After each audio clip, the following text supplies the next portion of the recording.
start. So good morning, everyone. Welcome to today's Chamber Live. It's the 11th of May, 2021. The year really is flying by. And we're nearly halfway through May. And of course, as ever, we've got our usual mix of speakers today, covering a wide range of issues, keeping you up to date with what's happening in and around the Chamber and Greater Manchester. It's the usual Zoom rules as ever on this, so can please ask people to mute the mics unless they're speaking.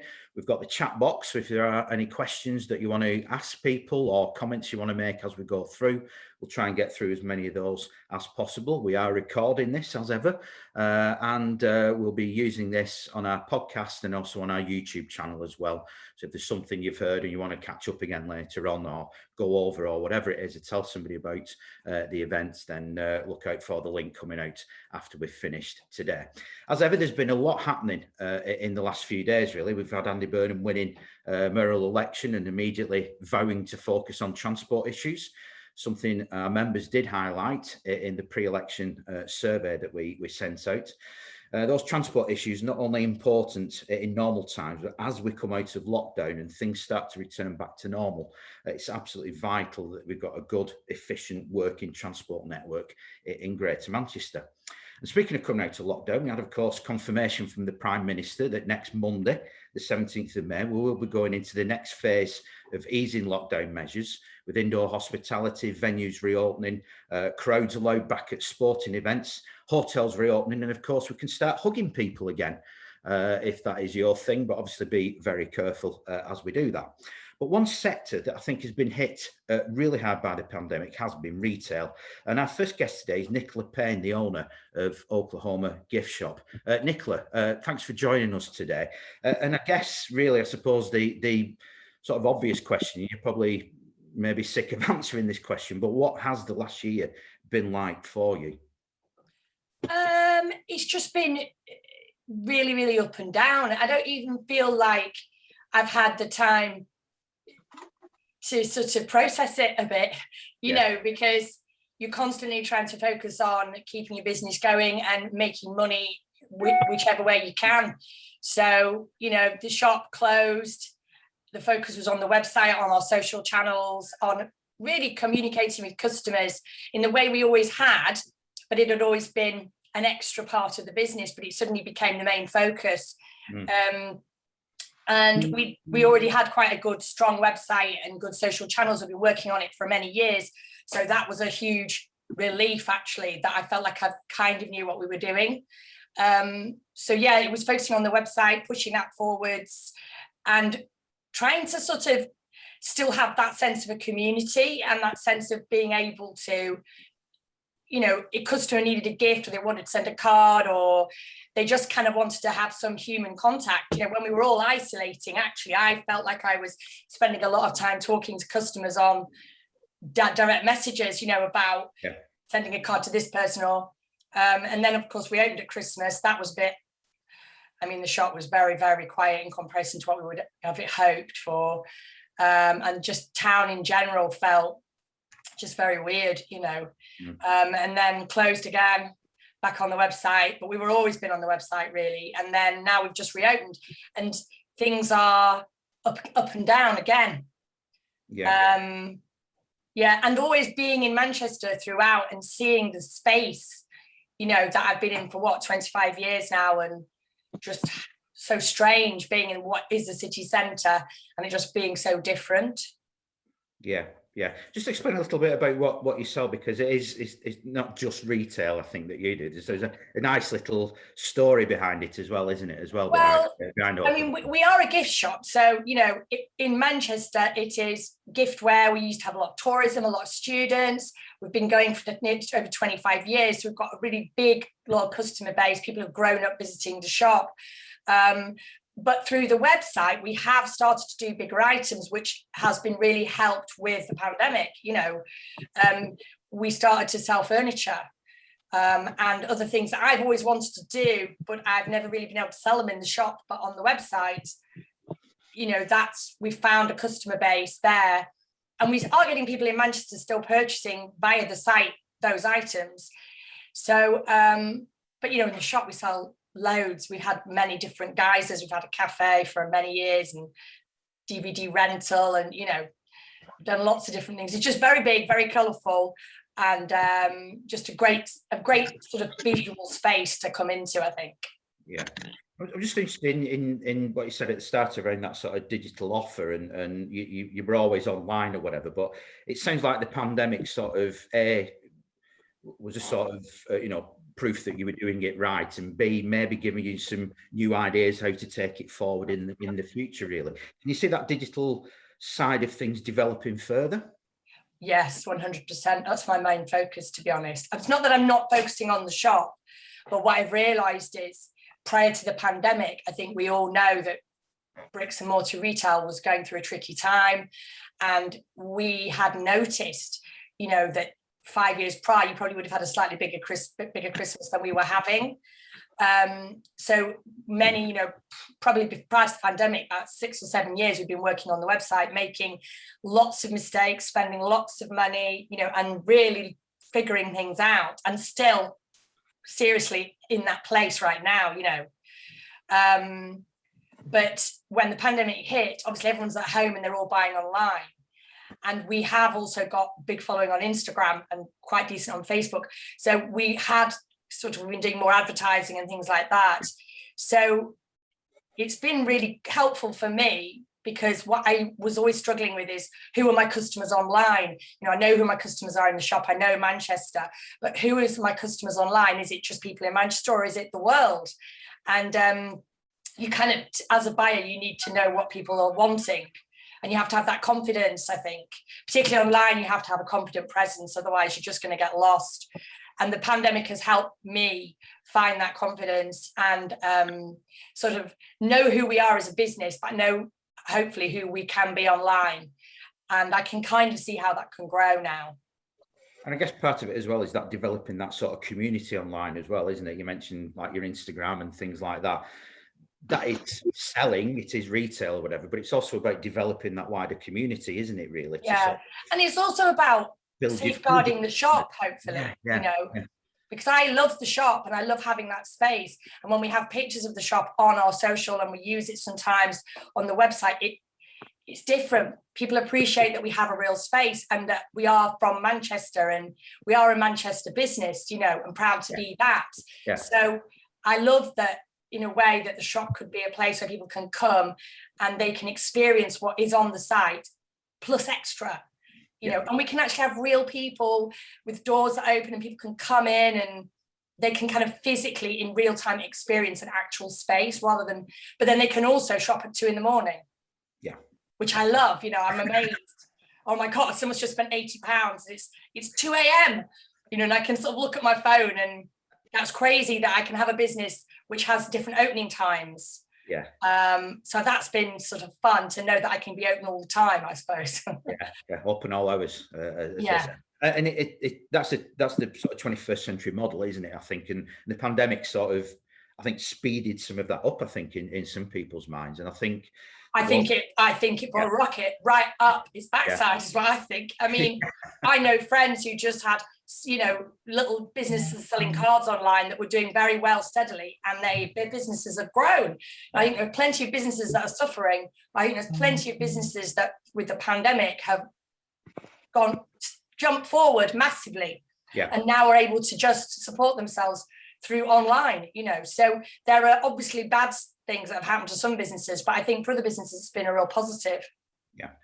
It's a really good strong message, and of course where we are now, and again, we've got the good news from the Prime Minister yesterday about further restrictions being lifted. I think it's probably the most significant step we've had in the It'll be huge for the city centre, because where I am, obviously it's busy on the street on a rainy day, which in Manchester is not unusual, let's be honest. What are people doing? They're outside Federal under an umbrella in the pouring rain and the winds, trying to eat, I don't know, whatever they're eating. And so that's been rubbish for us, because we need that. We need people to be coming into the city centre to do things other than just go into a bricks and mortar gift shop. They need to be able to drink and eat and all the other things. And just finally, Nicola, I mean, some really good stuff. And again, it's a great story you've got. I mean, we featured it in the brief a couple of weeks ago, just that sort of, that development and lessons learned and things like that. Where we are now, what do you see is the biggest challenges going forward? I mean, is Brexit impacting on the business in any way, shape or form? Or is it Brexit's an absolute nightmare. It's an absolute nightmare for me. Right. It's worse for me, I'm finding, than the pandemic, right. Because I was hoping to maybe grow my business into Europe, selling, we have orders coming from Spain and France and Italy and Germany. Now we're having to email the customers just to warn them, are you ready for these charges? We can't quite tell you what they're going to be. It's a nightmare for VAT, for accounting. It's a nightmare for bringing my orders into the country.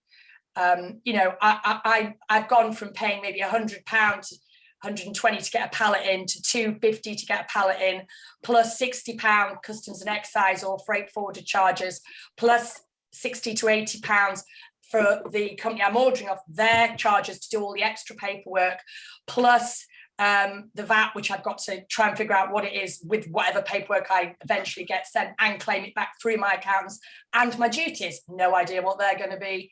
So, I mean, I was going to get the stuff, cushions I wanted to buy from China the other day. I tried to look at getting them in. I figured out it was about 800 quid. That's with my postage was about 350, and the rest was all charges. And that wasn't even including what I could claim back. So COVID has made just generally moving things around the world expensive. It's made the supply chain a nightmare. And then Brexit has just completely and utterly stomped all over it. So I'm thinking maybe I need to be trying to order more just from countries inside the UK. Which I do anyway. But I've got people I've dealt with over the years. I've got people I deal with in France, and so I'm still ordering off them. But what it means is something that was costing a customer 25 is costing them 35. I mean, it's not even just a small hike. No. So I've got to contend with. I just think people are going to see everything getting more expensive. Just when we probably don't need things to get more expensive. That's it. Just on the edge of it. Again, I wrote a piece about this, that we're seeing this sort of bit of a mini boom, a mini bounce back coming from the back of the pandemic and whatever. And then we've obviously all got all this other stuff going on in the background that could actually. I think the people who can afford things are going to be able to afford things. The problem is, as we come out of this and furlough ends and people start losing their jobs more, and people are obviously a lot in debt without, who knows what that's like. There's going to be the haves and the have-nots, and I just think things are going to become more and more expensive. I mean, it isn't all doom and gloom. There is positives as well, but it's definitely, as running a business, it's been very tricky. A lot of time gone into trying to figure it out. Okay, Nicola, we've heard that message so often from businesses, and what we try and do is make sure governments are listening to this as well. But Nicola, it's been absolutely fantastic to speak to you. We've had there's a link to your website, www.oaklet.co.uk, in the chat, so please go online and have a look at what Nicola is selling through a store and online as well. And obviously, next time you're in the city centre, why not pop in and go and have a look for yourself. It is a fantastic establishment there, and again, one that's been going for over 20 years. So one of the city centre's real big plus points there. Nicola, thank you so much for sharing that with us.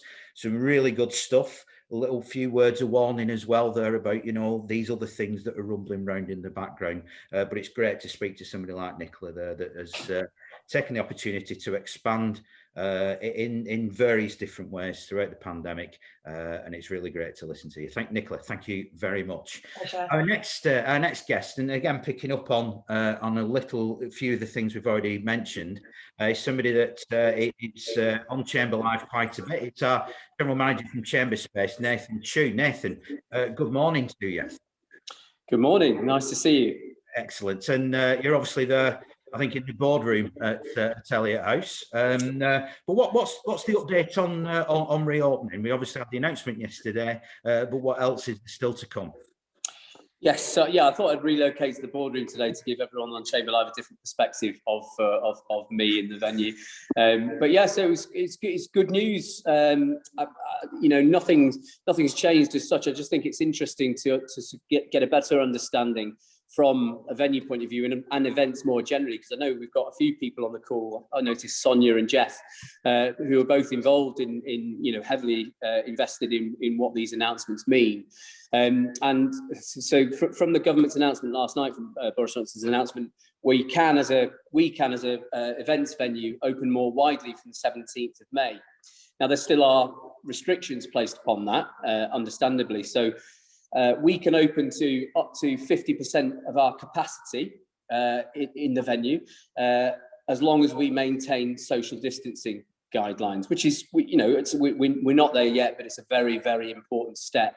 And I think it's really useful to know for people looking to sort of break out of their Zoom rooms and Teams calls and get back into face-to-face events is just what's the variety of events that we can now hold from the 17th. So you've got your conferences, your training courses, seminars, but you've also got things in there like exhibitions, awards dinners, awards ceremonies, auctions, corporate hospitality events. We're talking dinners and things like that. And I think a lot of people aren't, well, whether or not they're ready for them, they're not aware that from the 17th that these sorts of things can happen. I mean, here in the venue ourselves, we've got finally, and I'm really happy for them, Gusto Restaurant, who are in our basement, who we do a lot of work with, and we are planning to do a lot of offering on the more social side or the sort of business lunches and business dinners. They're opening from the 17th as well. So I think it's just important for everyone to remember that it's not just conference venues are opening for sort of prescribed business meetings and conferences, that they are confident enough to allow our venues to open up for a really wide range of events, which I think is really exciting. So that's where we are at the moment. It's good stuff. Again, sense of excitement in how you're describing things as well. So it'll be good to get back to as near normal as we have been for 40 months. What's the biggest challenge though to opening up and just at present, what is demand like? You mentioned there about people being unaware of that. Are you seeing, what's the levels of demand? I think, being completely honest, we're not. It's not. No one's bashing down the doors, or we haven't got hordes of people on the street. I mean, as our last guest just said, I'm on Deansgate as well, opposite Federal, so I have seen those people weathering the storm, drinking their coffee and bagel outside there. But the streets are a lot busier. In terms of demand for the conference centre, we are seeing a lot more targeted towards September onwards. So while we are getting more and more bookings, they tend to be smaller ones over the next few months. And I think part of the challenge, there's two big challenges that events face. And I'm not just talking about venues here, I'm talking about, the whole sector. The first is confidence. And I think almost in every webinar and every conversation you have, at some point in that conversation, the word confidence will be mentioned. You've got two very distinct sets of people, and some in a grey area in between. There are some that really feel. I meet people day to day now that are coming back into Manchester for the first time since March of last year. They haven't left their sort of leafy suburb or whatever it might be to step into the city centre, and that's a big step out, and a lot of people still haven't done that. And the government are relaxing things. People need to feel that confidence. So that's the first challenge we've had, and we're doing a lot to try and sort of build confidence within people. I mean, I think it's a real sort of positive for the chamber and for the venue, chamber space, to say that we have been open for such a long period of time. I mean, today, just to give you some idea, we've got the Home Office upstairs above me right now. There's journalists reporting on the Manchester Arena bombing inquiry from our venue, and they've been in with us since August. So we've been open all that time, and it's things like that you need to let people know about, the measures that you've got in place. That we as a venue, we understand that we're able to open up, but that we're not taking things for granted, and we understand that people need to still feel that they can have that confidence to meet. So I think confidence, Chris, is probably the biggest thing. And it's a fine line, isn't it? Because what you don't want to be doing is making it so obvious that the measures are in place that you actually put doubt in people's minds. But likewise, you can't just have nothing there because people won't feel safe. So it's a real balancing act, isn't it? I think with it's a really blended approach. You've got to keep it soft, but make sure it's robust. Yeah, soft but robust. I like that. I'll have that on as my new motto. obviously, we get this question quite a bit when you're on these events, Nathan. But any news around when the members' lounge will be reopening?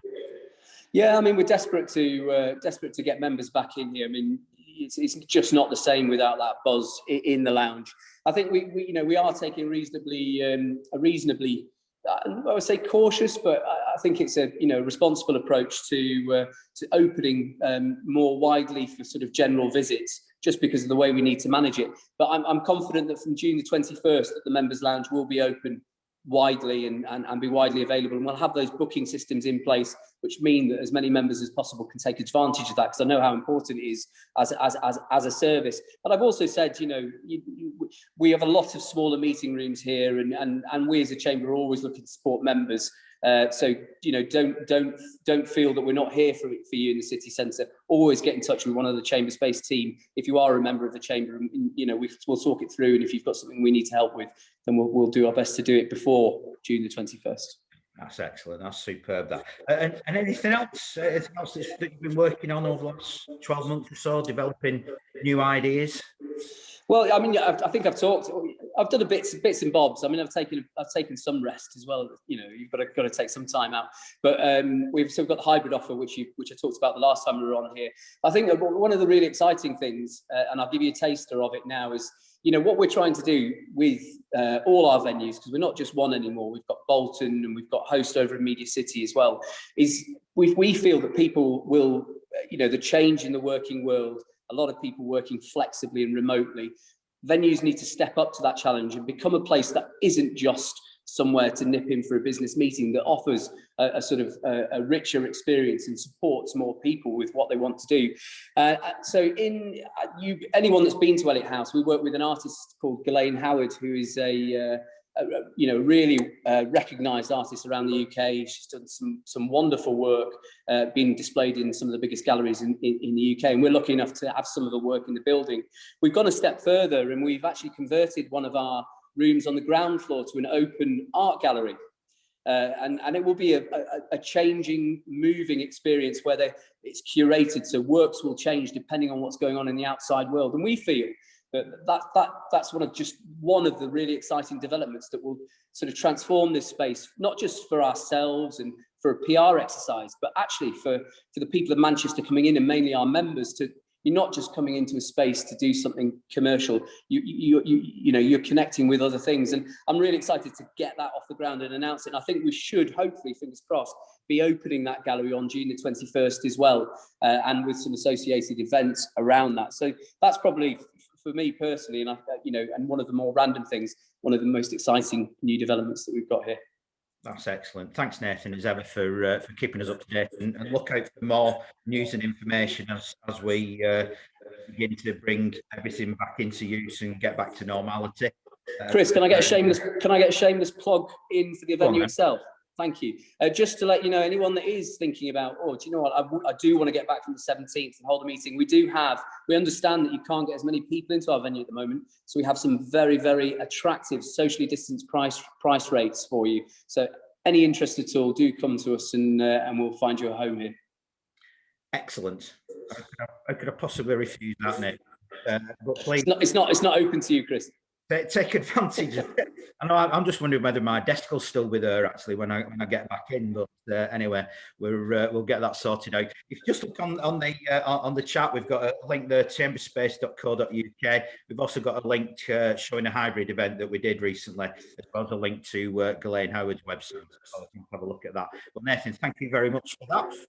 And if you get in touch and take up on the offer of those very attractive rates at the present moment in time, and get back into the city centre and begin to populate things again, then please get in touch with us and we will do our best to sort you out. Nathan, thank you so much for that. Now on to our final guest today at today's event. And one of the things that's come into focus really over the last 14 months has been the whole issue of health and well-being. Obviously, it is a pandemic. There is an illness that has been going through, a virus that has been impacting people left, right and centre. But one of the other issues around it has been that around mental health.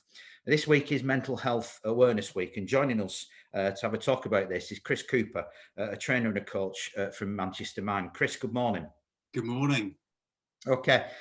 Obviously, it's Mental Health Awareness Week. If you just explain what that's about and how can people get involved, and also a little bit about the background of where we are with the issue of mental health.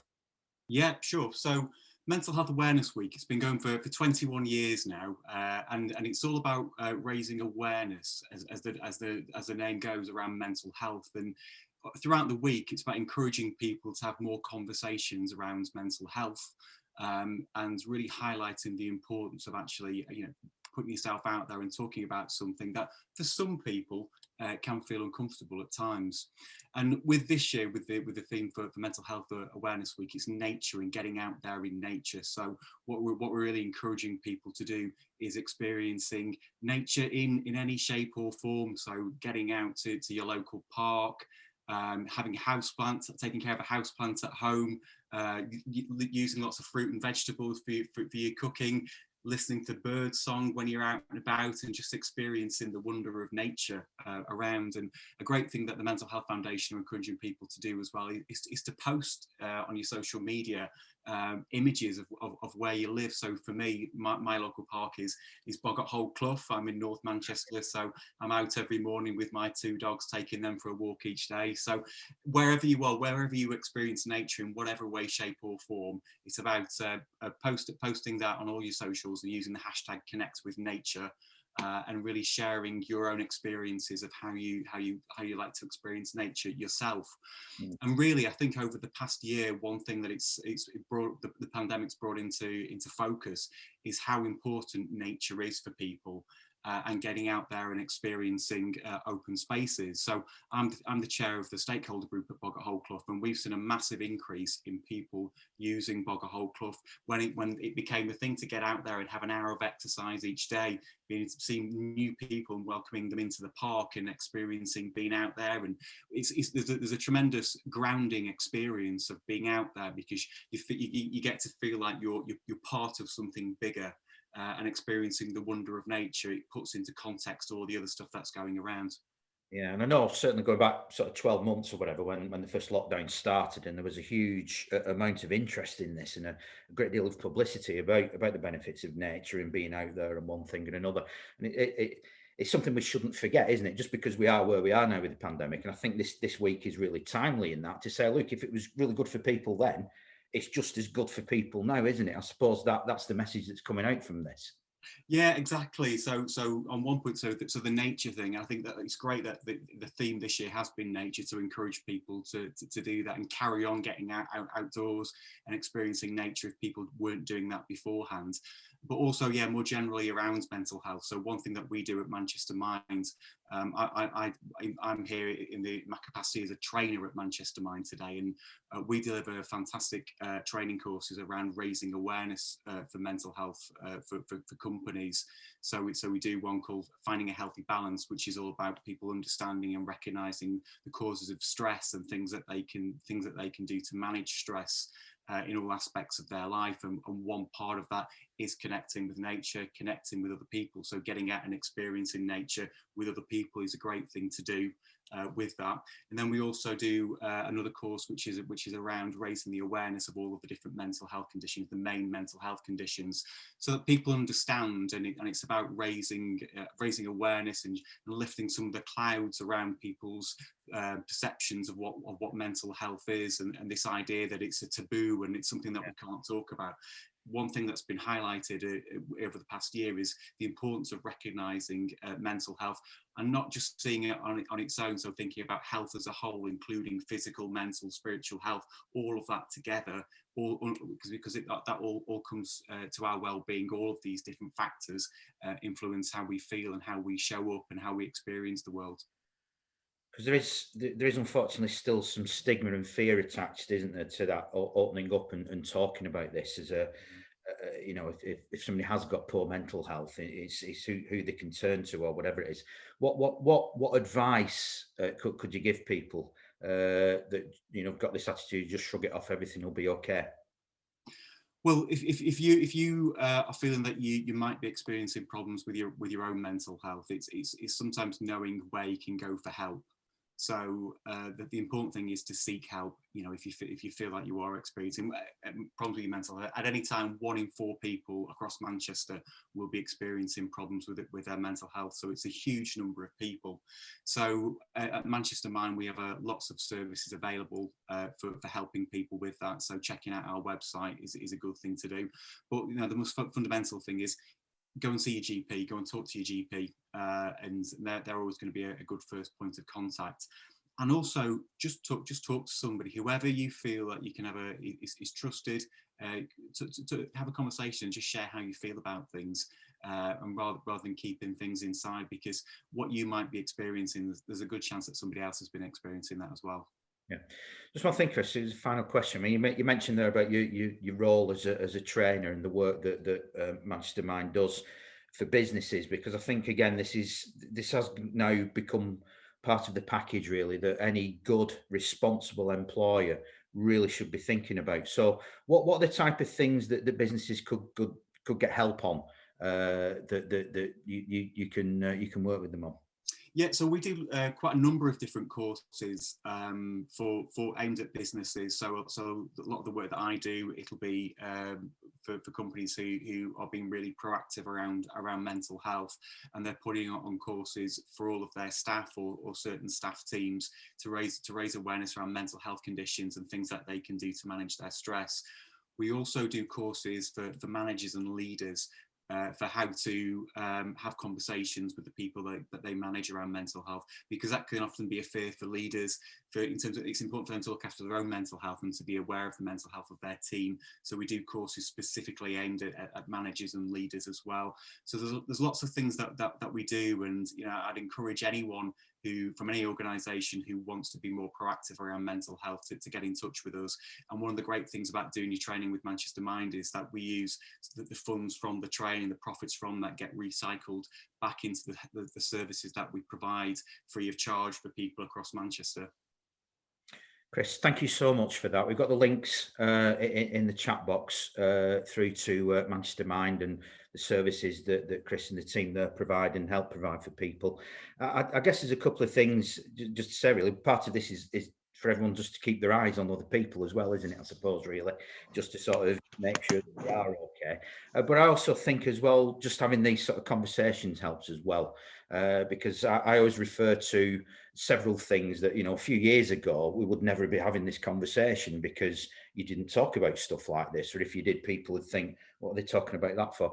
It's become normal now to have this conversation. It feels perfectly normal to be talking about mental health issues in this way, you know, so we've got to keep on with this and make sure that what I said before about having that stigma and fear, there shouldn't be any about this. It is something that people need help with. So I think it's important. So Chris, thank you so much for that, and carry on doing the great work, and hopefully we may get you back on in a few months' time or whatever, just for a catch up and see how things are going, just to see how that side of things are developing. Chris? Yeah, that would be great. One thing to let you know about as well at Manchester Mind, we are following the whole nature theme ourselves in what we do, and so we have an allotment at Manchester Mind, which is great. So people come along, volunteers come along and grow flowers, grow fruit, all sorts of different plants there. So it's something that anyone can get involved in, because not everybody does have access to a garden themselves. So again, have a look on the website for that, and there'll be opportunities for how you can get involved in the allotments. That's another thing that people can do as well.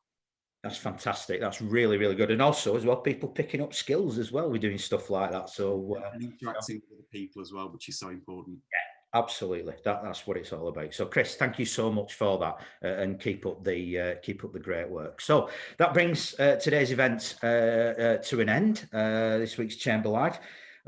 This time next week, we'll be having our usual fortnightly networking events, and then after that, Chamber Live in 2 weeks' time today. Coming up before then, we've obviously got a wide range of other events on around everything from helping with international trade and right through to HR issues and everything in between. The events brief will be hitting your inboxes later on this afternoon with full details around that. Just one other thing as well to look out for in the next couple of days, we'll be launching our Q2 quarterly economic survey, which is the chance for you to let us know what's happening with your business, and we can present that to the people that are making the decisions, both locally and at a national level. And hopefully some of the things that Nicola mentioned there around some of the issues still going on around Brexit, we can begin to pull something together around that and present it to people that can make a difference and can make a change. So thank you very much to our speakers today. That's probably one of the most diverse Chamber Lives I think we've ever done, but absolutely fantastic. Nicola, Nathan and Chris, thank you so much for joining us. But most of all, thank you for joining us as well. Like I said, look out for the podcast, look out for the YouTube video going up in the next 24 hours. Thanks for joining us and enjoy the rest of your day. Thanks. Bye, folks.